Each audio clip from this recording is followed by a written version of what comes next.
Over the past week, there's been a lot of statements flying around the community associated with the reassignment of our police chief. I want to read you before I start a paragraph out of a letter that I received today from the McKinney Police Association.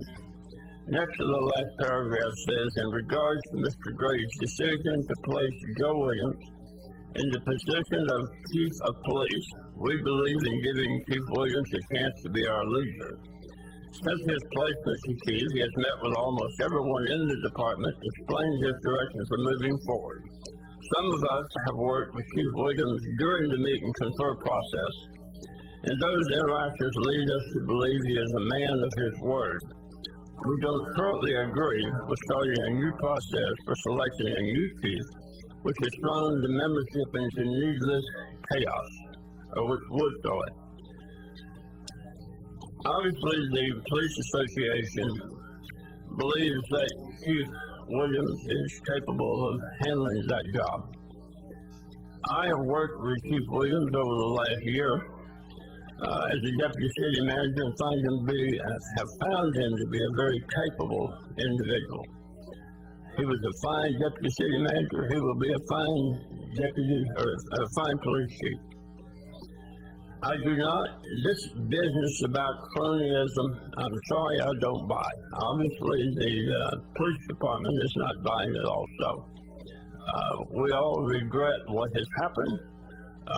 We all wish Chief Kowalski all the best, but I do not buy this business about cronyism. We have a fine chief, both before and now.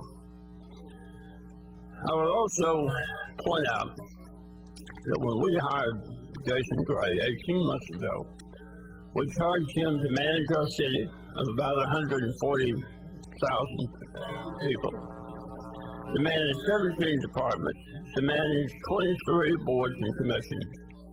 We also did something, asked him to do something you don't normally ask a city manager to do. We asked him to manage our economic development because we have grown so rapidly that we have gotten far behind in our commercial development. This takes up at least half of Mr. Gray's time. Over the last 18 months, we've had 2 balanced budgets. We have reorganized a number, I say we, he has supervised the reorganization of a number of departments that we asked him to do. We have made great strides in our economic development. We have a building currently under construction for a corporation called Praxis. This was about $30 million that will bring in about 200 jobs. We have another similar sized building by a company named Emerson. We have another similar sized company by the name of Western doing the same thing. We just approved, although you didn't hear a lot about it, the corporate center, the last item we just approved, is a very large project that will bring in many jobs. We have another development program called Shaw Development that will do the same thing.